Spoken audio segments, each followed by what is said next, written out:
সাড়ে 22 ঘন্টা পর পুরো পথে চলছে মেট্রো রেল। স্টেশনে স্টেশনে উপচে পড়া ভিড়। সকালের বন্ধে রাজধানীতে যানবাহন সংকট ও তীব্র যানজট। হেঁটে গন্তব্য যান অনেক কর্মজীবী।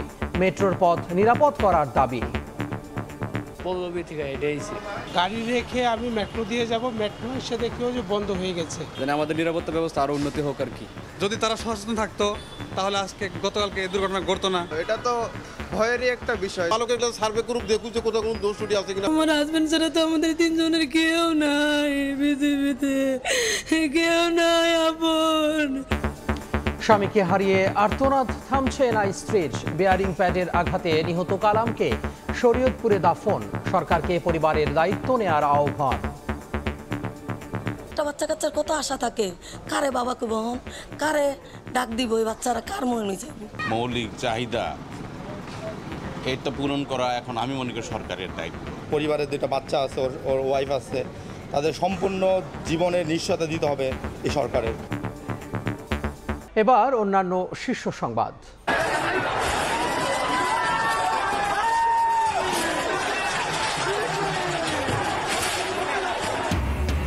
সাভারে সিটি ইউনিভার্সিটিতে রাতভর তাণ্ডব। ড্রোন দিয়ে নজরদারির পর হামলা।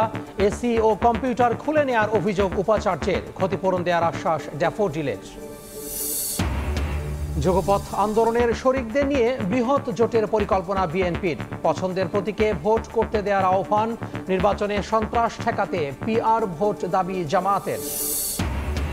আসন সমঝোতা নিয়ে বিএনপি জামাত দুদিকেই দরজা খোলা রাখছেন সিপি। চলছে প্রার্থী চূড়ান্তের কাজ। নভেম্বরে চূড়ান্ত হতে পারে বাম জোটের রূপরেখা। চট্টগ্রামে গুজব ছড়িয়ে তৈরি পোশাক খাতে অস্থিরতা সৃষ্টি করছে সংঘবদ্ধ চক্র।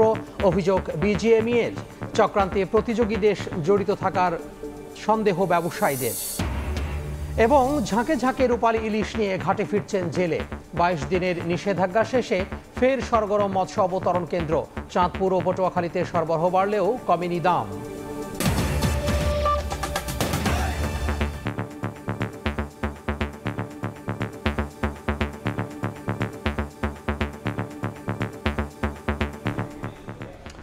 অবশেষে প্রায় 22.5 ঘন্টা পর পুরোপুরি চালু হলো মেট্রো রেল। বিয়ারিং প্যাড খসে পড়ে প্রাণহানির পর মেরামত শেষে সকাল 11টার দিকে পুরো পথে শুরু হয় চলাচল। যদিও দুর্ঘটনার পর থেকেই তীব্র যানজটে চরম ভোগান্তিতে পড়েন নগরবাসী। সকালে হেঁটেই কর্মস্থলে যেতে হয়েছে অনেককে। পিলার থেকে বিয়ারিং প্যাড পড়ে পথচারী প্রাণহানির পর বন্ধ হয়ে যায় মেট্রো চলাচল। প্রায় 22.5 ঘন্টা পর পুরো পথে চলাচল শুরুর ঘোষণায় খুলে দেওয়া হয় ফার্মগেট, বিজয় সরণি ও কারণবাজার স্টেশনের গেট। এতে নগর জীবনে ফিরতে শুরু করে স্বস্তি। এখন তো এটা নেই আমি আসলাম, এই সবে প্রথম এটাই টেস্ট, ওই কোনো ইনশাল্লাহ কোনো হয়নি। পল্লবী থেকে এটাইছে অনেক কষ্ট করে 3 স্টেশন আপনার 4 স্টেশন ফেলে মাত্র খোলা পাইলাম। আমাদের নিরাপত্তা ব্যবস্থা আরো উন্নতি হোক আর কি। মেট্রো রেল যে নগর জীবনের অন্যতম অনুষঙ্গে পরিণত হয়েছে তারই প্রমাণ দেয় সকালের যানজট। সকালে মেট্রো না পেয়ে অনেকেই পড়েন বিপত্তিতে। যাত্রীর তুলনায় যানবাহন কম হওয়ায় হেঁটেই গন্তব্যে রওনা হন কর্মজীবীরা। গাড়ি রেখে আমি মেট্রো দিয়ে যাব, মেট্রো এসে দেখেও যে বন্ধ হয়ে গেছে। এই যে এখন অফিসে যাব, এখন আমি বাসে গেলে আমার অফিস দেরি হবে। যদি তারা সচেতন থাকতো তাহলে আজকে গতকালকে এই দুর্ঘটনা ঘটতো না। এই দুর্ঘটনা না ঘটলে আমাদের অফিসে আসার এতটা প্রাণিত হতো না। শুধু আমার না, আপামর জনসাধারণ প্রত্যেকের এই সমস্যা। 1 বছর আগে একই এলাকায় বেয়ারিং প্যাড খুলে পড়েছিল। এবারের দুর্ঘটনায় প্রাণহানিতে আতঙ্কিত পথচারীরা। যথাযথ ব্যবস্থা নিলে এমন মৃত্যু হতো না বলে ক্ষোভ প্রকাশ করেন তারা। মেট্রো স্টেশনের মতো একটা জায়গাতে এরকম একটা দুর্ঘটনা ঘটে গেল, এটা তো ভয়েরই একটা বিষয়। এখন মেট্রো রেল আজকে কয়দিন হয়েছে, এটাতে বসছে, এটা একটা হত্যা হয়েছে না? এখন এটাতে কাকে ফাঁসি দেওয়া দরকার? পালকের সার্ভে করুক, দেখুক যে কোথাও কোনো দোষ ত্রুটি আছে কিনা, ভাঙাচুর আছে কিনা, জরুরি ভিত্তিতে দেখা উচিত। এবং জনগণের নিরাপত্তা নিশ্চিত করা তো সরকারেরই দায়িত্ব। মেট্রো রেলের কারিগরি টিম জানিয়েছে বিয়ারিং প্যাড খুলে পড়লেও অবকাঠামোগত কোনো ক্ষতি হয়নি। আগে বিয়ারিং প্যাড খুলে পড়া পিলারে তদারকিতে সিসিটিভি ক্যামেরা বসানো হয়েছে। এবার সেই ব্যবস্থা বাড়ানোর বিষয়ে ভাবছেন তারা। এদিকে সোমবার মেট্রো রেল ও ফ্লাইওভারের বেয়ারিং প্যাডের মান নিয়ন্ত্রণ ও নিয়মিত রক্ষণাবেক্ষণের নির্দেশনা চেয়ে হাইকোর্টে রিট হয়েছে। মঙ্গলবার রিটটি শুনানির কথা রয়েছে। আল আমিন তুষার, সময় সংবাদ, ঢাকা। এই মুহূর্তে রাজধানীর কারওয়ান বাজার মেট্রো স্টেশনে থেকে সরাসরি যুক্ত হচ্ছেন সহকর্মী মুরসালিন হক জুনায়েদ। স্টেশনে গতকাল রোববার দুপুর নাগাদ যে মর্মান্তিক দুর্ঘটনাটি ঘটে গিয়েছিল তারপর থেকে আসলে একটি লম্বা সময় জুড়েই বিজয় সরণি, ফার্মগেট এবং কারওয়ান বাজার এই তিনটি স্টেশনে কিন্তু মেট্রো রেলের যে চলাচল এটি বিঘ্ন ঘটে। অর্থাৎ উত্তরা থেকে মতিঝিল পর্যন্ত যেই মেট্রো রেলের যাতায়াত চলাচলের যে পথ, এই পথের বলা যায় যে মোটামুটি মধ্যবর্তী তিনটি স্টেশনই কিন্তু বন্ধ হয়ে যায়। ফলশ্রুতিতে তাৎক্ষণিক সিদ্ধান্তে মতিঝিল থেকে শাহবাগ এবং উত্তরা থেকে আগারগাঁ এই অংশে গেল বলা চলে সকাল 11টা পর্যন্ত, অর্থাৎ গত রোববার দুপুর 12টার পর থেকে আজ সকাল 11টা পর্যন্ত ওই তিনটি স্টেশন বাদ দিয়ে চলাচল শুরু করার নির্বিঘ্ন থাকে এবং 11টার পর থেকে উত্তরা থেকে সরাসরি মতিঝিল পর্যন্ত যেই সরাসরি যাতায়াত এটি চালু হয়ে যায় এবং এই চালুর প্রেক্ষিতে যেটি দেখা যাচ্ছে যে এখন দুপুরের এই সময়টিতে কিন্তু ফার্মগেটের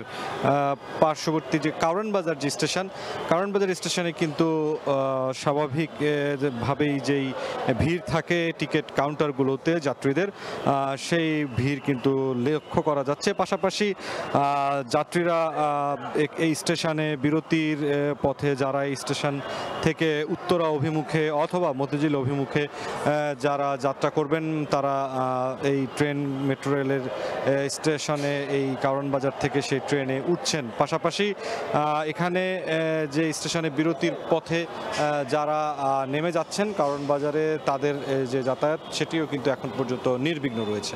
এই ছিল এখন পর্যন্ত কারওয়ান বাজার মেট্রো স্টেশন থেকে সবশেষ অবস্থা। সহকর্মী মুরসালিন হক জুনায়েদ যুক্ত হয়েছিলেন কারওয়ান বাজার মেট্রো স্টেশন থেকে। এদিকে মেট্রো রেলের বিয়ারিং প্যাডের আঘাতে স্বামীকে হারিয়ে আর্তনাদ থামছে না স্ত্রীর। নিহত আবুল কালাম আজাদকে শরীয়তপুরে নিজ গ্রামে দাফন করা হয়েছে। সকালে হয় তার দ্বিতীয় জানাজা। এর আগে মধ্যরাতে মরদেহ গ্রামের বাড়িতে পৌঁছালে তৈরি হয় শোকাবহ পরিবেশ। এই হাহাকার স্বজন হারানোর, শূন্য দৃষ্টিতে বাবার অন্তিম যাত্রার অপেক্ষা প্রিয় সন্তানের। স্বামীকে হারিয়ে দিশেহারা মেট্রো রেল বিয়ারিং প্যাড পরে নিহত আবুল কালামের স্ত্রী। আমার হাজবেন্ড ছাড়া তো আমাদের তিনজনের কেউ নাই পৃথিবীতে, কেউ নাই আপন। একটা বাচ্চা কাচ্চার কত আশা থাকে, কারে বাবাকে বহন, কারে ডাক দিব, এই বাচ্চারা কার মনে যাইব। মরদেহ শরীয়তপুরের নড়িয়ায় পৌঁছে মধ্যরাতে।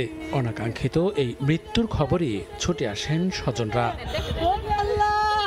সকালে নিজ বাড়িতে দ্বিতীয় জানাজা শেষে কালামকে দাফন করা হয় নড়িয়া কেন্দ্রীয় জামে মসজিদ কবরস্থানে।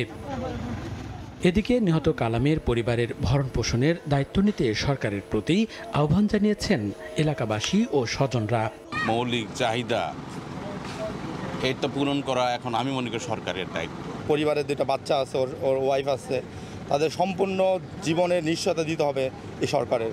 ঢাকায় একটি ট্রাভেল এজেন্সিতে বিমানের টিকিট বিক্রির কাজ করতেন আবুল কালাম আজাদ। স্ত্রী ও দুই সন্তান নিয়ে থাকতেন নারায়ণগঞ্জের ভাড়া বাসায়।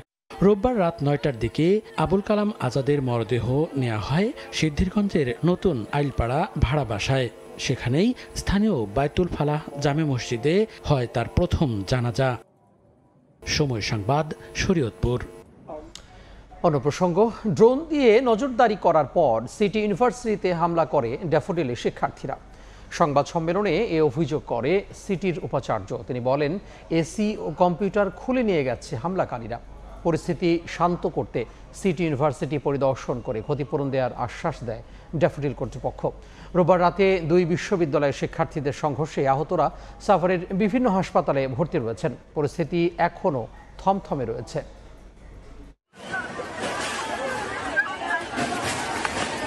মধ্যরাতে সাভারের বিরুলিয়ার খাগানা এলাকায় সংঘর্ষে জড়ায় ড্যাফোডিল ইন্টারন্যাশনাল ইউনিভার্সিটি ও সিটি ইউনিভার্সিটির শিক্ষার্থীরা। আগুন দেয়া হয় বাসে।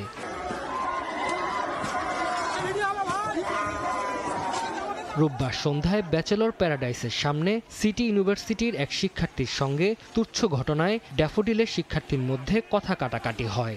রাত 9টায় সিটি ইউনিভার্সিটির প্রায় 40 থেকে 50 জন শিক্ষার্থী ড্যাফোডিল শিক্ষার্থীদের বাসায় ভাঙচুর চালায়। ভাঙচুরের খবর ছড়িয়ে পড়লে ড্যাফোডিল ইন্টারন্যাশনাল ইউনিভার্সিটির শিক্ষার্থীরা সিটি ইউনিভার্সিটির দিকে গেলে উভয় পক্ষের মধ্যে সংঘর্ষ হয়। একাধিক বাসে ভাঙচুর ও অগ্নিসংযোগ করা হয়। এতে আহত হন বেশ কয়েকজন। খবর পেয়ে দুটি বিশ্ববিদ্যালয়ের প্রক্টোরিয়াল টিম ঘটনাস্থলে গেলেও পরিস্থিতি সামাল দিতে ব্যর্থ হয়। পরে পুলিশ ও সেনাবাহিনী গিয়ে পরিস্থিতি নিয়ন্ত্রণে আনে। সময় সংবাদ, সাভার। সাভারে ড্যাফোডিল এবং সিটি ইউনিভার্সিটির শিক্ষার্থীদের সংঘর্ষের পর থমথমে পরিস্থিতি বিরাজ করছে। এই মুহূর্তে সাভারে আছেন সহকর্মী শাহরিয়ার শৌমিক। আমরা সেখানকার সবশেষ পরিস্থিতি জানতে তার সঙ্গে যুক্ত হব। সিটি ইউনিভার্সিটি এবং ড্যাফোডিল বিশ্ববিদ্যালয়ের যে সংঘর্ষ, মুহুর্মুহু সংঘর্ষের পর এখন পর্যন্ত কিন্তু সিটি বিশ্ববিদ্যালয়ের ক্যাম্পাসে আমরা আছি, এখানের অবস্থা কিন্তু এখন পর্যন্ত থমথমে।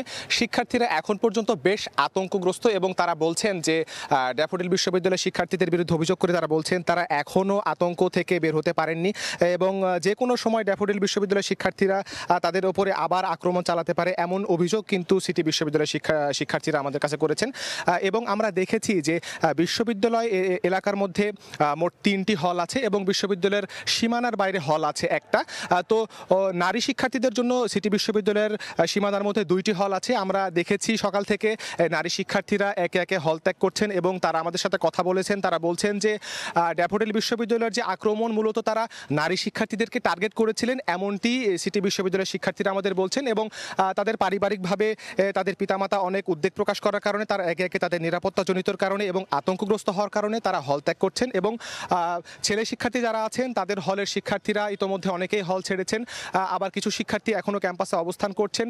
এখানে আমরা দেখেছি যে ড্যাফোডিল বিশ্ববিদ্যালয়ের প্রশাসনের পক্ষ থেকে একটি প্রতিনিধি দল সকাল 11টা নাগাদ এখানে এসেছিলেন এবং তারা সিটি বিশ্ববিদ্যালয়ের যে ভিসি আছেন, যারা প্রক্টর আছেন, প্রশাসনের সাথে কথা বলেছেন এবং তারা আশ্বাস দিয়ে গেছেন যে ড্যাফোডিল বিশ্ববিদ্যালয়ের শিক্ষার্থী যারা এখানে হামলা চালিয়েছে এবং সিটি বিশ্ববিদ্যালয়ে যে ক্ষয়ক্ষতি হয়েছে সেই ক্ষয়ক্ষতির বিষয়ে যে ক্ষতিপূরণ সেটি তারা দিবেন বলে নিশ্চিত করেছেন। এবং এই হামলার সাথে তাদের বিশ্ববিদ্যালয়ের শিক্ষার্থী যারা জড়িত তাদের সকলের বিরুদ্ধে বিশ্ববিদ্যালয়ের আইনে তারা ব্যবস্থা নেবেন এবং আইনানুগ ব্যবস্থা নেবেন। পাল্টাপাল্টিভাবে তার কিছুক্ষণ পরেই কিন্তু সিটি বিশ্ববিদ্যালয়ের যিনি ভিসি আছেন তিনি সাংবাদিকদের সাথে কথা বলেছেন এবং তিনি বলেছেন যে প্রায় 25 থেকে 30 কোটি টাকার ক্ষয়ক্ষতি এই বিশ্ববিদ্যালয়ের হয়েছে এবং এই বিষয়ে যদি ড্যাফোডিল বিশ্ববিদ্যালয় কর্তৃপক্ষ যথাযথ ব্যবস্থা না নেয় তবে আইনি ব্যবস্থা নেবে এই বিশ্ববিদ্যালয় কর্তৃপক্ষ। তো এখন পর্যন্ত এই বিশ্ববিদ্যালয়ের অবস্থা অনেক বেশি থমথমে, তার আতঙ্কগ্রস্ত। এই ছিল আমার কাছে সিটি বিশ্ববিদ্যালয় থেকে সর্বশেষ তথ্য।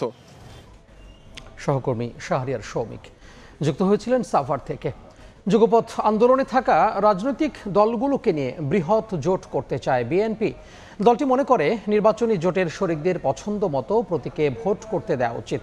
রাজধানীতে আলাদা কর্মসূচিতে এসব মন্তব্য করেন বিএনপি নেতারা।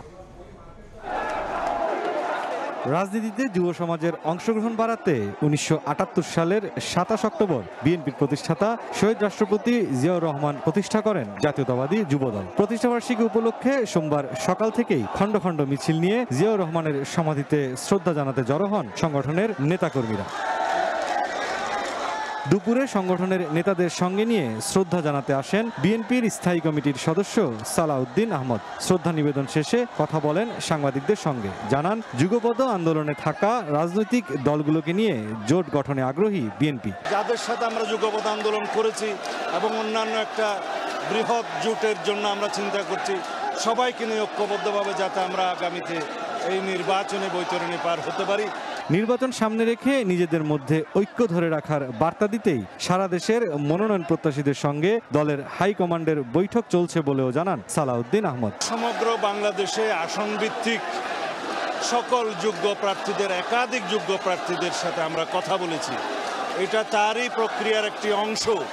আমরা একই মেসেজ দিতে চাই যাতে আমাদের দলের ভিতরে ঐক্য থাকে। রাজধানীর পাশাপাশি যুবদলের প্রতিষ্ঠাবার্ষিকী উপলক্ষে দেশের বিভিন্ন জায়গায় বর্ণাঢ্য র্যালি করেন সংগঠনটির নেতাকর্মীরা। এদিকে রাজধানীর একটি হোটেলে অর্থনৈতিক সংস্কার বিষয়ক এক সম্মেলনে বিএনপির স্থায়ী কমিটির সদস্য আমির খসরু মাহমুদ চৌধুরী বলেন, 31 দফা নিয়ে প্রতিশ্রুতিবদ্ধ বিএনপি। কেউ একমত হোক বা না হোক, দফাগুলো বাস্তবায়ন করবে তাদের দল। আমরা যে জনগণের কাছে ওয়াদা দিয়েছি 31 দফা সংস্কার বাস্তবায়নের বিষয়টা, আমরা সেটা পরিপূর্ণভাবে পালন করব। সেটা ঐক্যমত হলেও করব, না হলেও করব। বাংলাদেশের রাজনীতিতে সাংস্কৃতিক পরিবর্তন আনতে না পারলে শত সংস্কার করেও কোনো লাভ হবে না। রাজনৈতিক সংস্কৃতির পরিবর্তন না হলে কোনো সংস্কারই কাজে আসবে না বলেও মন্তব্য করেন আমির খসরু মাহমুদ চৌধুরী। জানাতে হবে তার মতে। মুরসালিন হক জুনায়েদ, সময় সংবাদ, ঢাকা। পিআর পদ্ধতি চালু হলে নির্বাচন কেন্দ্রিক সন্ত্রাসী সংস্কৃতির সমাপ্তি হবে বলে মন্তব্য করেন জামাত ইসলামের নায়েবে আমির মুজিবুর রহমান। যারা গণভোট ভয় পায় তারা জনগণের মতকে ভয় পায় বলেও মন্তব্য করেন তিনি। দুপুরে ঢাকা মহানগর দক্ষিণ জামাতের রক্তাক্ত ২৮ অক্টোবর উপলক্ষে ৭ দিনব্যাপী কর্মসূচির অংশ হিসেবে মতবিনিময় সভায় কথা বলেন তিনি। এখন অনেকেই ফ্যাসিবাদী আস্ফালন করছে, তাদেরকেও আওয়ামী লীগের পরিণতি ভোগ করতে হবে বলেও হুঁশিয়ারি দেন তিনি। এ সময় আগামী নির্বাচনে সুষ্ঠু হলে টেকনাফ থেকে তেঁতুলিয়া পর্যন্ত ইসলামপন্থীদের পাহাড় ধস বিজয়ের আশাবাদ ব্যক্ত করেন তিনি। দলটির সহকারী সেক্রেটারি রফিকুল ইসলাম খান হুঁশিয়ারি দিয়ে বলেন, কেউ যদি পুনরায় ফ্যাসিস্ট হওয়ার চেষ্টা করে তবে তাদেরকেও লাল কার্ড দেখাবে জনগণ।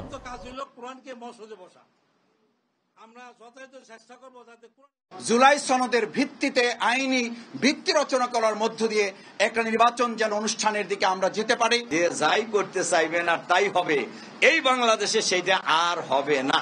অতীতের ফ্যাসিবাদী সরকারের যে পরিণতি হয়েছে তাদের পরিণতি এর চাইতে ভিন্ন কিছু হবে না। গণভোট কারা ভয় করে? যারা মানুষকে ভয় করে, যাদের মানুষের মতামতকে ভয় করে, তারা এই গণভোটকে বাধা দিতে পারে।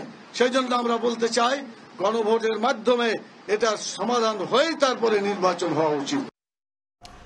দলমত কিংবা ধর্মীয় বিবেচনায় নয়, ভোট দিতে হবে যোগ্য মানুষকে, এমন আহ্বান জানিয়েছেন জামাত ইসলামের আমির ডাক্তার শফিকুর রহমান। নিউ ইয়র্কে নাগরিক সংবর্ধনায় আগামী নির্বাচনে প্রবাসীদের ভোট উৎসবে শামিল হওয়ার আহ্বান জানান তিনি। কর্মক্ষেত্রে নারীদের সর্বোচ্চ সুযোগ সুবিধা নিশ্চিতেরও অঙ্গীকার করেন জামাতের আমির। নিউ ইয়র্ক থেকে বিস্তারিত হাসানুজ্জামান সাকির রিপোর্টে। যুক্তরাষ্ট্র সফররত জামায়াতে ইসলামীর আমির ডাক্তার শফিকুর রহমানের সম্মানে নিউ ইয়র্কে আয়োজন করা হয় নাগরিক সংবর্ধনার। রোববার বিশাল জনসভায় জামায়াতের আমির বলেন, বিগত সরকারের অপশাসনের বিরুদ্ধে ৫ই আগস্ট বিপ্লবে দেশের মানুষের পাশাপাশি ভূমিকা রেখেছেন প্রবাসী ও বিদেশিরাও। প্রবাসীদের ভোট উৎসবে সামিল হওয়ার আহ্বান জানিয়ে শফিকুর রহমান বলেন, দল মত কিংবা ধর্ম দেখে নয়, ভোট দিতে হবে মানুষের যোগ্যতা দেখে। অমুসলিমদেরও তাদের ন্যায্য অধিকার দিতে হবে। বলা হয় তোমরা গেলে মুসলিমদের কি হবে? আল্লাহ কি শুধু মুসলমান পয়দা করছেন? তাদেরকে কে পয়দা করছে? তাদেরকে রিজা কি আপনি আমি দেই নাকি? কে দেন? আল্লাহ রাব্বুল আলামিন। তারা এই দেশের নাগরিক না? তাদের অধিকার আছে না? তাদেরকে আল্লাহ মেধার নিয়ামত দিছে না?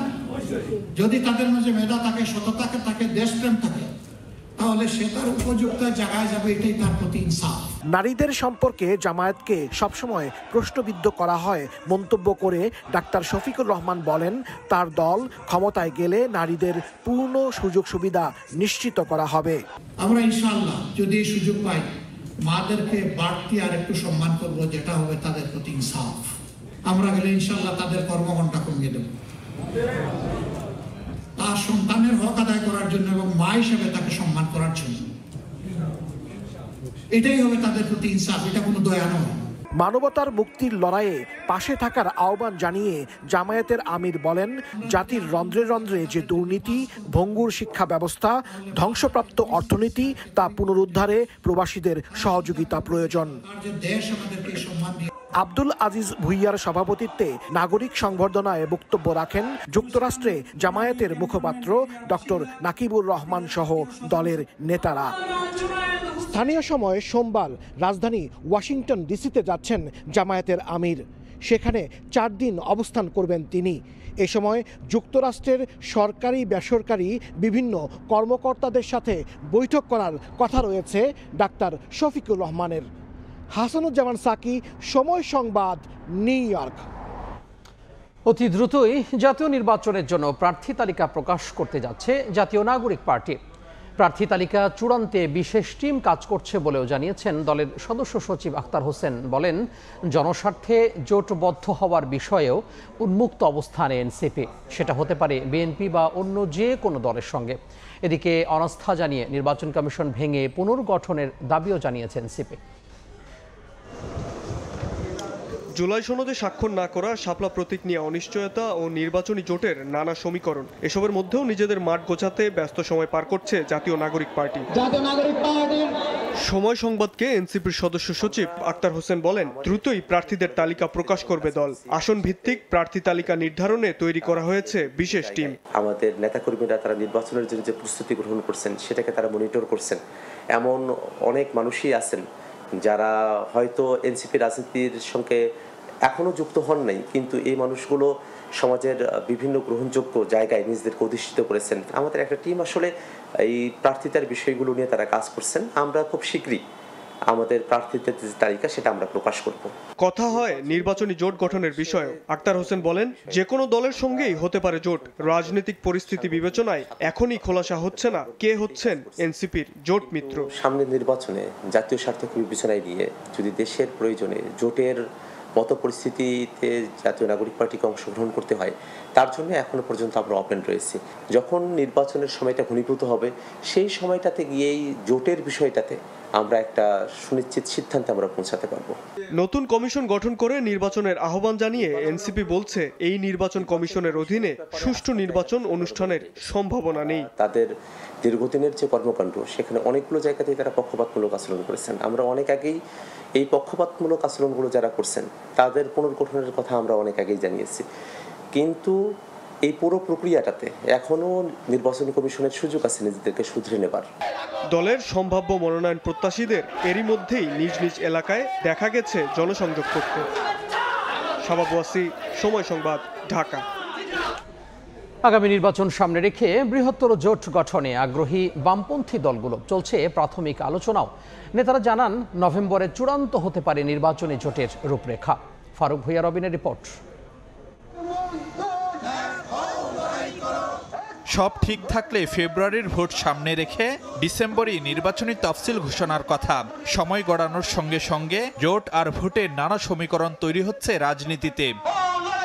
নির্বাচনী নানা হিসেব নিকেশ বাম রাজনৈতিক শিবিরেও। বৃহত্তর নির্বাচনী ঐক্য গড়ার প্রাথমিক আলোচনা এগিয়ে নিচ্ছেন নেতারা। সিপিবি বাসদের নেতৃত্বাধীন বাম গণতান্ত্রিক জোটের 6 দল, ফ্যাসিবাদ বিরোধী বাম মোর্চার 7 দলের পাশাপাশি গণফোরাম, বাংলাদেশ জাসদ, ঐক্য ন্যাপকে এক মঞ্চে এনে ভোটের লড়াইয়ে নামার পরিকল্পনা নেতাদের। কথাবার্তা চলছে গণতন্ত্র মঞ্চে থাকা বাম দলগুলোর সঙ্গেও। নেতাদের আশা, নভেম্বরের শুরুতে চূড়ান্ত রূপ পেতে পারে আলোচনা। এখন আমরা দলীয় প্রার্থীগুলো ঠিক করতেছি, তারপরে জোট হলে পরে তার মধ্যে সেগুলো সমন্বয় করে আমরা সেই জোটবদ্ধভাবে নির্বাচনে অংশগ্রহণ করব। বাম গণতান্ত্রিক জোট তো আছেই, এর বাইরে ফ্যাসিবাদ বিরোধী বাম মোর্চা, বাংলাদেশ জাসদ, গণফোরাম, ন্যাপ, ঐক্য ন্যাপ, এই সমস্ত পার্টিগুলোর সাথেও আমাদের আলাপ আলোচনা চলতেছে। এর বাইরেও গণতন্ত্র মঞ্চের মধ্যেও যে দলগুলো আছে, বিপ্লবী ওয়ার্কার্স পার্টি, নাগরিক ঐক্য, তাদের সাথেও এমনি প্রাথমিক কথাবার্তা হচ্ছে যে আমরা একটা নির্বাচনী জোট করতে পারি কিনা। তারা আমাদের সঙ্গে ঐক্য প্রশ্ন করেছে, এখন দেখা যাক শেষ পর্যন্ত কতজন আমাদের সঙ্গে সঙ্গী হয় আর কি। আমার বিশ্বাস আমরা এই সমমনা দলগুলি আমরা একটা প্রগতিশীল গণতান্ত্রিক জোট করতে, যুক্ত ফ্রন্টের মধ্যে যোগ করতে আমরা সমর্থ হব এবং আমরা সেটা দিয়েই ভোট করবো। আমরা সেই আলোচনা এগিয়ে যাচ্ছে। নেক্সট মান্থের মধ্যে আমার ধারণা আমরা এটা সম্পূর্ণ করতে পারবো। বাস্তবতা হচ্ছে বিএনপির একটা বাক্স, ইসলামপন্থীদের একটা বাক্স, আমরা একটা নতুন বাক্স তৈরি করতে চাই যেটা গরিব মানুষের বাক্স। সোশ্যাল ইঞ্জিনিয়ারিংয়ের মধ্যে দিয়ে আমরা একটা নতুন কম্পোজিশন তৈরি করতে চাই, যে কম্পোজিশনের মানুষরা নিজেদের স্বার্থে, গরিব মেহনতি মানুষের স্বার্থে একটা সরকার কায়েম করার জন্য লড়াই করবে। নেতারা জানাচ্ছেন, কেবল দলীয় ব্যক্তি নয়, সমাজে গ্রহণযোগ্য প্রগতিশীল দলহীন লোকদেরও প্রার্থী তালিকা রাখতে চায় বাম জোট। সামাজিক যে বর্গগুলি আছে আমরা সবাই মিলে 300 আসনের আমরা প্রার্থী দেওয়ার চিন্তা করছি। বিন্দু বিন্দু জল নিয়ে একটা মহাসাগর তৈরি করার যে ইচ্ছা, সেই ইচ্ছাটা আমরা পোষণ করতে চাই। কোনো অরাজনৈতিক ব্যক্তি, কোনো সমাজে প্রতিষ্ঠিত ব্যক্তি যদি আসে জোটের যে কোনো মার্কা নিয়ে, আমাদের জোটে শরিক হতে পারবে ব্যক্তিও এবং সে ভোট করতে পারবে মার্কা নিয়ে। আমরা জোটের কর্মীরা তার পক্ষে কাজ করব, এটা আমাদের আলোচনায় হয়েছে। অন্যদিকে বিএনপির যুগপৎ আন্দোলনের সঙ্গী গণতন্ত্র মঞ্চে থাকা বাম দলগুলো অবশ্য খোলা রাখছে সব পথই, তবে অগ্রাধিকার পাচ্ছে বিএনপির সঙ্গে নির্বাচনী সমঝোতা করার। যুগপথের শরিক তো এটা তো আমাদের অগ্রাধিকার, তাদের সঙ্গে তাদের দিক থেকেও প্রবল আগ্রহ আছে, আর আমাদের দিক থেকেও তো আগ্রহের বাস্তব কারণ আছে। এর বাইরে বামপন্থী প্রগতিশীল গণতান্ত্রিক ধারার যারা আছেন তাদের সাথে আমরা কথাবার্তা বলবো। আবার ধরেন সবাই মিলে আমরা একটা বোঝাপড়াটা কিভাবে তৈরি করা যেতে পারে সেটাকে আমরা এক্সপ্লোর করে দেখার আমরা চেষ্টা করব। 9 অক্টোবর সংবাদ সম্মেলন করে 120 প্রার্থীর নামও ঘোষণা করেছে গণতন্ত্র মঞ্চ। ফারুক ভূঁইয়া, রবিন, সময় সংবাদ, ঢাকা। ত্রয়োদশ সংসদ নির্বাচনে মোট ভোট কেন্দ্র থাকবে ৪২,৭৬১টি, আর ভোট কক্ষ রাখা হয়েছে ২,৪৪,৬৪৯টি। কমিশন সচিব আখতার আহমেদ জানিয়েছেন, বিধিমালায় না থাকায় এনসিপিকে শাপলা দেওয়ার সুযোগ নেই। চলতি সপ্তাহেই নির্বাচন কমিশন স্ববিবেচনায় অন্য প্রতীক দিয়ে গণবিজ্ঞপ্তি জারি করবে। সর্বশেষ তথ্য অনুযায়ী সম্পূরক ভোটার তালিকা সহ দেশের মোট ভোটার ১২,৬৩,৭,৫০৪ জন। তাদের জন্য গড়ে প্রতি ৩,০০০-এ একটি ভোট কেন্দ্র নির্ধারণ করেছে নির্বাচন কমিশন। তাতে কেন্দ্রের সংখ্যা দাঁড়িয়েছে ৪২,৭৬১টি।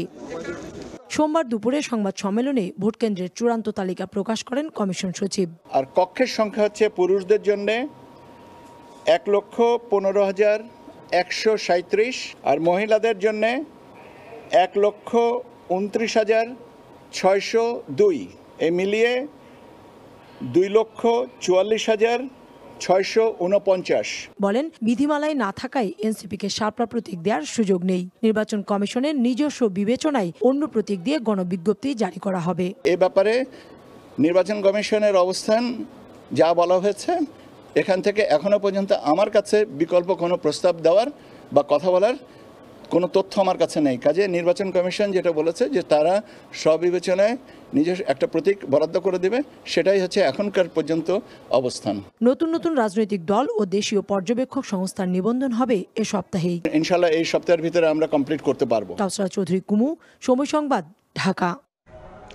জুলাই আন্দোলনে রাজধানীর রামপুরায় কার্নিশে ঝুলে থাকা ব্যক্তিকে গুলি ও দুজনকে হত্যা মামলায় দ্বিতীয় দিনের সাক্ষ্য গ্রহণ হয়েছে ট্রাইব্যুনালে। সকালে এই মামলায় সাবেক এএসআই চঞ্চল চন্দ্র সরকারকে ট্রাইব্যুনালে হাজির করা হয়। সাক্ষ্য দেন ১৯ আগস্ট রামপুরায় গুলিবিদ্ধ শিশুর বাবা মোস্তাফিজুর রহমান। এর আগে ডিএমপির সাবেক কমিশনার হাবিবুর রহমান সহ ৫ জনের বিরুদ্ধে প্রসিকিউশনের সূচনা বক্তব্যের পাশাপাশি প্রথম সাক্ষীর সাক্ষ্য ও জেরা শেষ হয়। প্রথম সাক্ষী হিসেবে জবানবন্দি দেন গুলিবিদ্ধ আমির হোসেন। এদিকে অভ্যুত্থানের সময় কুষ্টিয়ায় ৬ জনকে হত্যায় মানবতাবিরোধী অপরাধ মামলায় আওয়ামী লীগের যুগ্ম সাধারণ সম্পাদক মাহবুল আলম হানিফ ৪ জনের বিরুদ্ধে অভিযোগ গঠনের শুনানি শেষ করেছে রাষ্ট্রপক্ষ। ৬ বছর বয়সী বাসিত খান মুসা, তার মাথায় গুলি লেগে গুলিটা একদিক দিয়ে লেগে অন্য দিক থেকে বের হয়ে যায়। এরকম সিচুয়েশনে কি হয় একটা সন্তান বা একজন বাবার, সেই বর্ণনা উনি আদালতে দিয়েছেন। আদালত এই গুলিবিদ্ধ সন্তানকে দেখেছেন, সন্তানের ক্ষতস্থান দেখেছেন এবং কিভাবে সে গুলিবিদ্ধ হয়েছিল সে সম্পর্কে আদালত জেনেছেন এবং সেটিকে এভিডেন্সেও নিয়ে এসছেন। চট্টগ্রামে পরিকল্পিতভাবে গুজব ছড়িয়ে গার্মেন্টস সেক্টরে অস্থিরতা সৃষ্টির চেষ্টা চলছে বলে অভিযোগ উঠেছে। বিজিএমইএ বলছে, বিদেশি বায়ার প্রতিষ্ঠানকে বাংলাদেশ বিমুখ করতেই টার্গেট করা হচ্ছে A1 ক্যাটাগরির ভিআইপি পোশাক কারখানা। বেতন ভাতা নিয়মিত দেয়া হলেও সংঘবদ্ধ চক্রটি নানা অজুহাতে সংঘাত সৃষ্টি করছে। তবে যে কোনো বিশৃঙ্খল পরিস্থিতি এড়াতে সতর্ক অবস্থানে শিল্প পুলিশ। সাক্ষাৎপুর ক্যামেরায় বিস্তারিত কমলদের রিপোর্টে।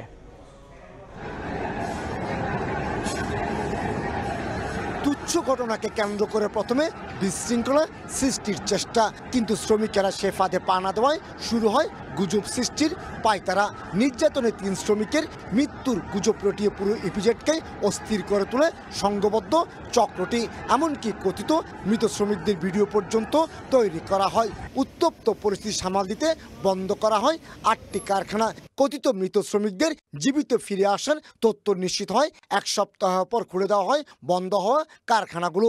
আর এটি হলো চট্টগ্রাম ইপিজেডে গুজব সৃষ্টির মাধ্যমে গার্মেন্টস সেক্টরে অস্থিরতা সৃষ্টির সবশেষ ঘটনা।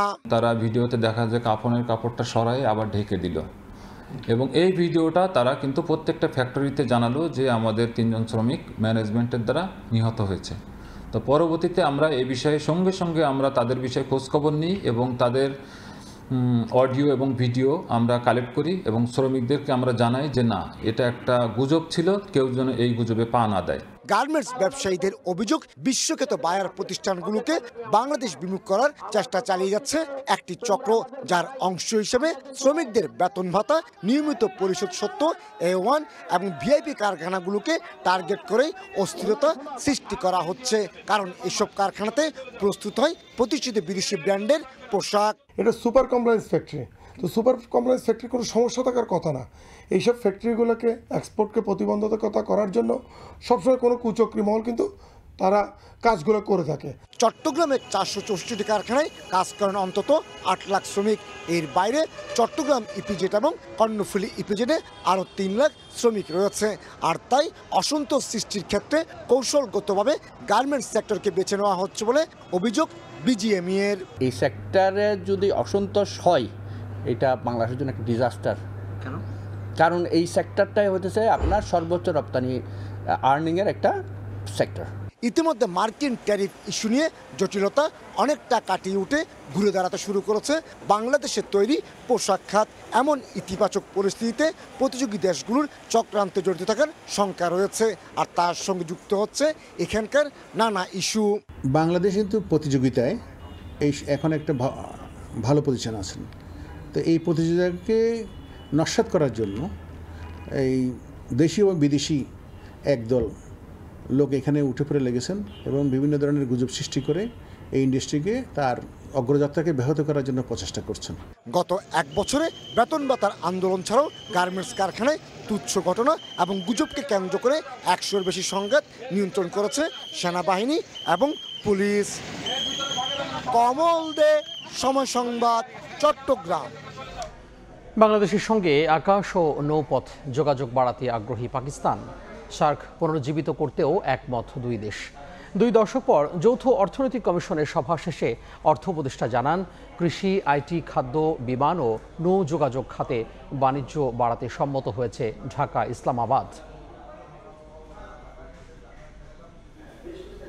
দ্বিপাক্ষিক বাণিজ্য ও অর্থনৈতিক সম্পর্ক এগিয়ে নিতে 2 দশক পর আবারও আলোচনার টেবিলে বাংলাদেশ পাকিস্তান। যৌথ অর্থনৈতিক কমিশন জেএসি বৈঠকে অংশ নেন 2 দেশের প্রতিনিধিরা। সোমবার আগারগাঁওয়ে পরিকল্পনা কমিশনে বৈঠক শেষে অর্থ উপদেষ্টা জানান, কৃষি, আইটি, খাদ্য, বিমান ও নৌযোগাযোগ খাতে বাণিজ্য বাড়াতে সম্মত হয়েছে 2 দেশ। পাশাপাশি সার্ককে পুনরুজ্জীবিত করতে একমত 2 পক্ষ। কৃষি, ট্রেড, কমার্স, আইটি, ফুড প্রত্যেকটা আইটেম নিয়ে আলোচনা করেছি এবং মোটামুটি যেগুলো আমরা এগ্রি করেছি সবগুলো কিন্তু 2টা দেশের জন্য, 2টি দেশের মানুষের জন্য উপকার হয়। আমরা সার্ককে চেয়েছিলাম একটু শক্তিশালী করতে, সার্কটা এখনও উইক। আমরা ভেবেছি সার্ক এবং এর বিয়ন্ড দ্যাট আমরা যদি যেতে পারি এরকম কোঅপারেশন প্রত্যেক দেশের সাথে আলোচনা করে আমরা করব। পাকিস্তানের জ্বালানি মন্ত্রী বলেন, জেএসি বৈঠকের মাধ্যমে 2 দেশই লাভবান হবে। ঔষধ, পাট ও কৃষিপণ্য আমদানিতে আগ্রহ রয়েছে পাকিস্তানের। সবচেয়ে বেশি জোর দেওয়া হচ্ছে পাট আমদানিতে। We plan to make tangible progress for the betterment of the people of both the countries.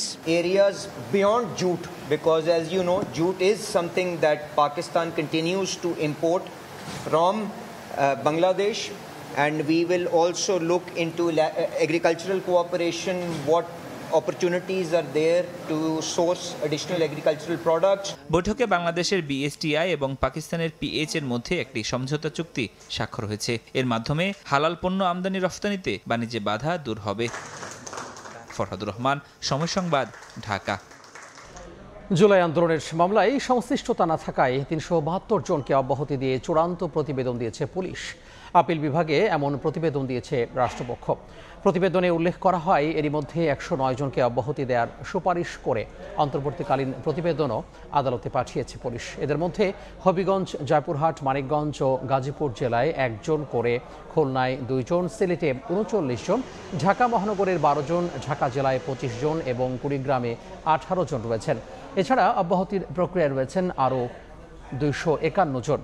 তাদের মধ্যে ঢাকা জেলায় 87 জন, ঢাকা মহানগরে 118 জন, কুষ্টিয়ায় 24 জন, চাঁপাইনবাবগঞ্জে 8 জন, চট্টগ্রাম ও মানিকগঞ্জে 2 জন করে, কক্সবাজারে 5 জন, ঠাকুরগাঁওয়ে 3 জন এবং কিশোরগঞ্জে 1 জনের অব্যাহতির প্রক্রিয়া চলমান রয়েছে।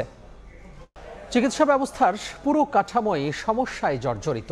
তাই এই কাঠামো ভেঙে দেওয়ার আহ্বান জানান স্বাস্থ্য উপদেষ্টা নূরজাহান বেগম। বলেন, স্বাস্থ্য খাতের যে পরিবর্তন করা দরকার তার জন্য এখনও পরিবেশ তৈরি হয়নি। সকালে জাতীয় ক্যান্সার গবেষণা ইনস্টিটিউট ও হাসপাতালে স্তন ক্যান্সার সচেতনতা মাস উদযাপন উপলক্ষে অনুষ্ঠানে তিনি জানান, জাতীয় ক্যান্সার হাসপাতালের জন্য 2টি রেডিওথেরাপি মেশিন কিনবে অন্তর্বর্তী সরকার। অন্যান্য বক্তারা বলেন, দেশে বছরে 13,000 নারী স্তন ক্যান্সারে আক্রান্ত হন, যার মধ্যে 50%ই মারা যান। তাই প্রতিরোধে সচেতনতার ওপর জোর দেন তারা। আমাদের টাকার স্বল্পতা, আমাদের চিকিৎসার স্বল্পতা, আমাদের সব জায়গায় স্বল্পতা, কিন্তু আজকে যে জিনিসটা দেখলাম এটা কিন্তু স্বল্পতার বিষয় নয়, এটা হলো আমাদের সিস্টেমের বিষয়। আমাদের টোটাল সিস্টেমটার মধ্যে একটা গলদ আছে। আমার এই 1.5 বছরের অভিজ্ঞতা আমি যা দেখেছি, অনেক কিছু পরিবর্তনের আছে, কিন্তু পরিবর্তন করতে হলে তো সঙ্গী সাথে সেরকম হতে হয়, ট্রাস্টটা সেরকম হতে হয়, বিল্ড আপ হতে হয়। সেটা এখনো আমাদের মধ্যে বিল্ড আপ হয়নি।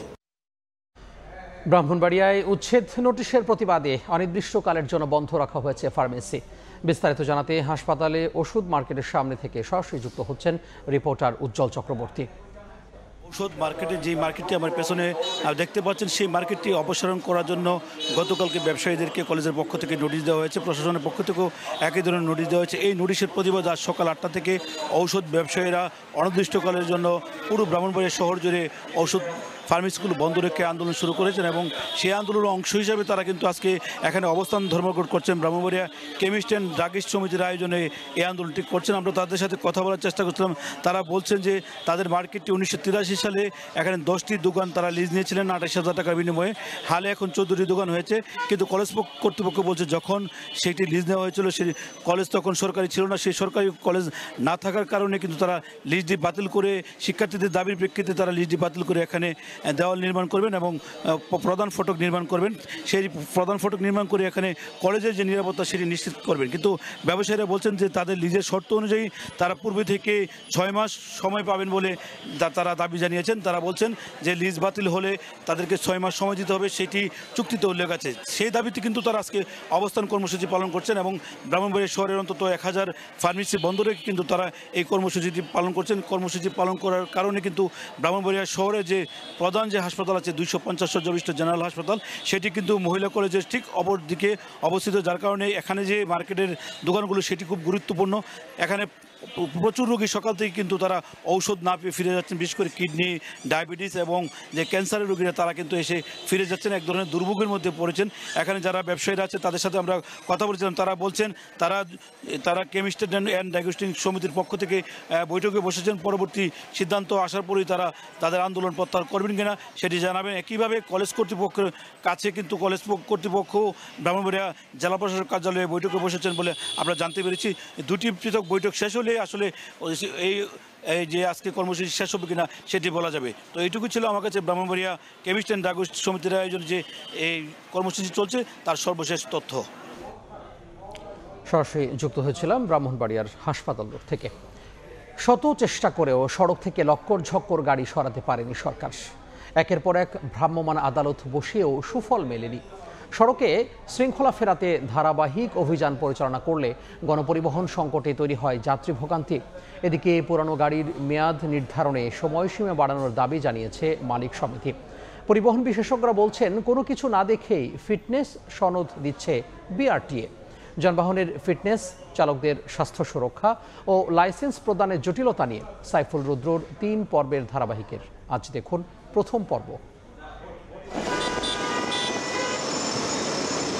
বাংলাদেশ সড়ক পরিবহন কর্তৃপক্ষ বিআরটিএর তথ্যে দেখা গেছে, সেপ্টেম্বর মাসে দেশের 6টি বিভাগে নিয়মিত অভিযান পরিচালনা করা হয়েছে 386টি। এসব অভিযানে মামলা করা হয় 2618টি, বিভিন্ন মেয়াদে কারাদণ্ড দেওয়া হয় 13 জনকে, জরিমানা আদায় করা হয় 65,21,100 টাকা এবং ডাম্পিংয়ে পাঠানো হয় 364টি গাড়ি।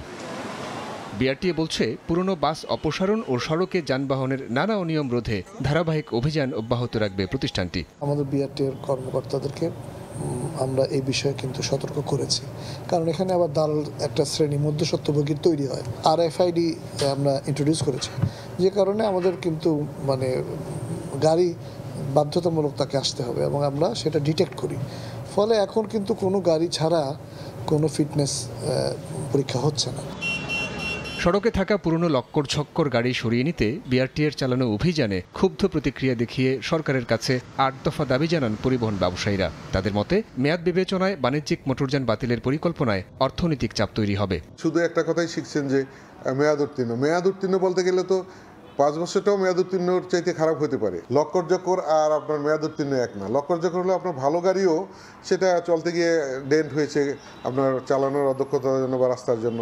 ইকোনমিক লাইফের উপর যে গাড়িকে বাদ দেওয়ার জন্য বলবে, এটা দেশের জন্য অর্থনৈতিক চাপ। অন্যদিকে পেশাদারিত্বের প্রশ্নে বিআরটিএ পিছিয়ে আছে বলে মত পরিবহন ও যোগাযোগ বিশেষজ্ঞ অধ্যাপক ডক্টর শামসুল হকের। জানান, ফিটনেসবিহীন গাড়ি সড়কে চলার দায় বিআরটিএর। ফিজিক্যাল জিনিস দেখতে হয়, সেফটি জিনিস দেখতে হয়, লাইটিং দেখতে হয়, ইন্ডিকেটর দেখতে হয়, পলিউশনের প্যারামিটারগুলি দেখতে হয়। সরি টু সে, এগুলি না দেখেই বিআরটিএ কাজ চালিয়ে যাচ্ছেন। যখন অভিযান সর্বস্ব ড্রাইভ দেয় তখনই বোঝা যায় যে প্রতিষ্ঠানগুলি পেশাদারি না। পরিবহন খাত সংস্কারে বর্তমান সরকারের কাছে উল্লেখযোগ্য সাড়া পাওয়া যায়নি বলেও মন্তব্য করেন তিনি। এই সরকারের প্রতি আমাদের অনেক প্রত্যাশা ছিল। পলিটিক্যাল সরকার অনেক কারণেই অনেক কিছু পারে না, এই সরকারও এটা পারল না। এটা অত্যন্ত দুর্ভাগ্য, কারণ এটা সংস্কারের ব্যাপার। বিআরটিএর প্রতিটি সার্কেলে থাকা ফিটনেস যাচাইয়ের স্থান ক্লোজড সার্কিট ক্যামেরার আওতায় আনা হলে সনদ দেওয়ার প্রক্রিয়া কিছুটা হলেও স্বচ্ছ হবে বলে মনে করেন এই যোগাযোগ বিশেষজ্ঞ। সাইফুল রুদ্র, সময় সংবাদ, ঢাকা। ফের সরগরম মৎস্য অবতরণ কেন্দ্র। 22 দিনের নিষেধাজ্ঞা শেষে ঝাঁকে ঝাঁকে ইলিশ নিয়ে ঘাটে ফিরছেন জেলেরা। তবে মাছের সরবরাহ বাড়লেও দাম না কমায় স্বস্তি ফেরেনি ক্রেতাদের মধ্যে। পটুয়াখালী থেকে শেখদার জাবির হোসেন এবং চাঁদপুর থেকে ফারুক আহমেদের পাঠানো তথ্য ও ছবি নিয়ে রিপোর্ট। ঘাটে নোঙর করা সারি সারি মাছ ধরার ট্রলার, এখান থেকে ঝুড়ি বোঝাই ইলিশ নেওয়া হচ্ছে আড়তে। বিক্রেতাদের হাঁক ডাকে চলে বেচা বিক্রি। সাগর অভয়াশ্রমে মাছ ধরায় 22 দিনের নিষেধাজ্ঞার পর কর্মচাঞ্চল্য ফিরেছে মৎস্য অবতরণ কেন্দ্রগুলোতে। জাল নৌকা নিয়ে বেরিয়ে ভালো মাছ পাচ্ছেন পটুয়াখালী ও চাঁদপুরের জেলেরা। তবে ছোট ইলিশই পাওয়া যাচ্ছে বেশি, বড় ইলিশ মিলছে না খুব একটা। বরফ নেই, একদিন আগে বাড়ানোর পরে দিয়ে আমরা যাইতে যাইতে সাগর অভিযান শেষ হয়ে গেছে। তারপর আমরা এক কোপে মাছ পাইছি 130 মণ। 22 দিন সাগরে গেছি, মাছ আলহামদুলিল্লাহ ভালোই পাইছি।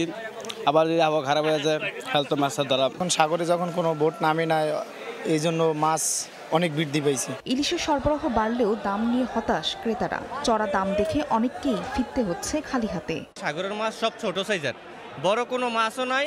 অবরোধের আগের চেয়ে ইলিশ মাছের দাম এখন অবরোধের পরে অনেক বেশি। ইলিশ মাছ কিনতে আইছিলাম, কিন্তু ইলিশ মাছের দাম আমার পক্ষে সম্ভব না। পটুয়াখালী ও চাঁদপুরের আড়তে 1 কেজি বড় সাইজের ইলিশ বিক্রি হচ্ছে 2100 থেকে 2200 টাকায়, আর মাঝারি সাইজের 800 থেকে 900 গ্রাম ওজনের ইলিশ প্রতি কেজি 1500 থেকে 1600 টাকায় বিক্রি হচ্ছে।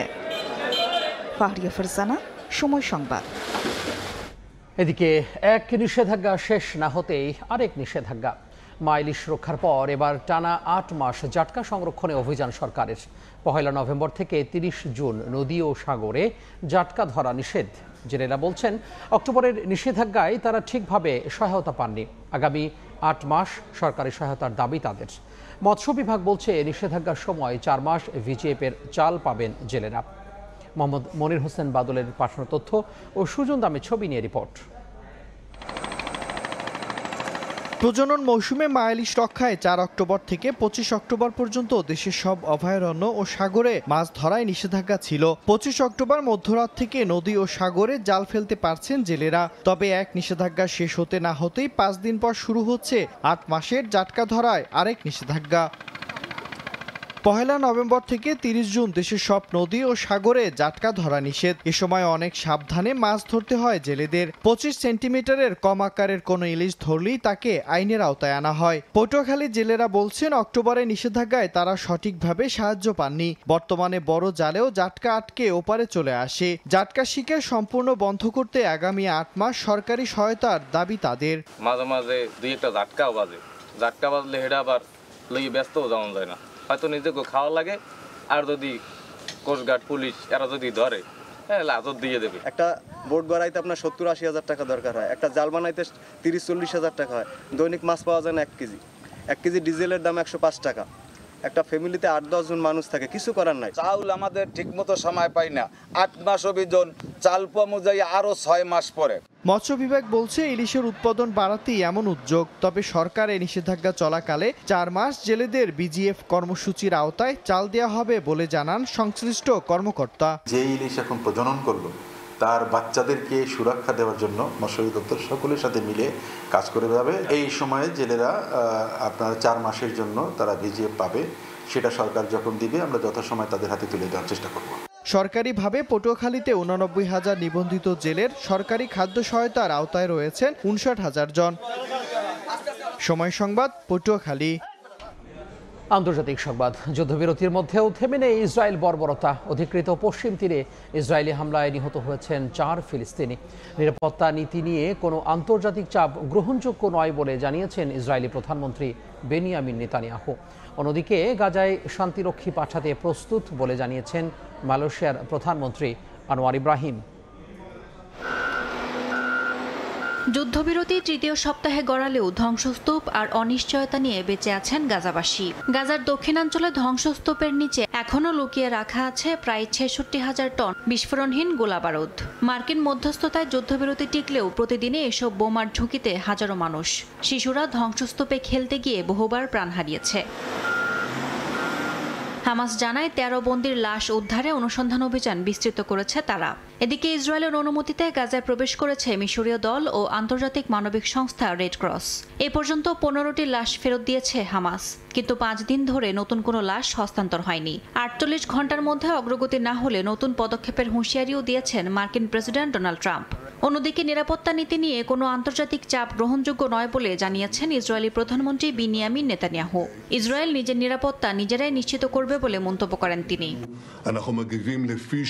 যুদ্ধবিরতির মধ্যেও গাজার পশ্চিম তীরে এলোপাতাড়ি অভিযানে আহত হয়েছেন বেশ কয়েকজন ফিলিস্তিনি। এর মধ্যে একজনের অবস্থা আশঙ্কাজনক। পাশাপাশি লেবাননের বেকা অঞ্চলে হিজবুল্লাহর 2 সদস্যকেও হত্যা করার দাবি করেছে ইসরায়েল।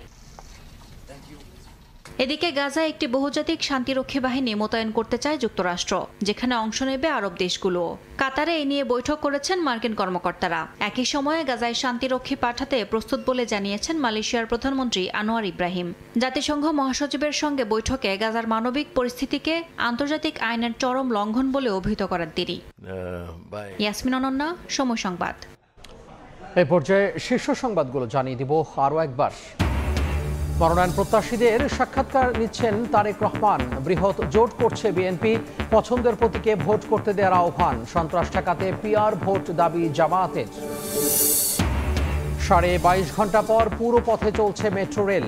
সকালের বন্ধে তীব্র যানজটে হেঁটে গন্তব্যে যান অনেকে।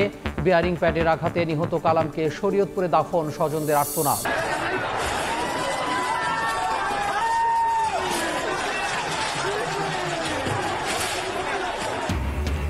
সাভারে সিটি ইউনিভার্সিটিতে রাতভর তাণ্ডব। ড্রোন দিয়ে নজরদারির পর হামলা। এসি ও কম্পিউটার খুলে নেওয়ার অভিযোগ উপাচার্যের। ক্ষতিপূরণ দেওয়ার আশ্বাস ড্যাফোডিলের।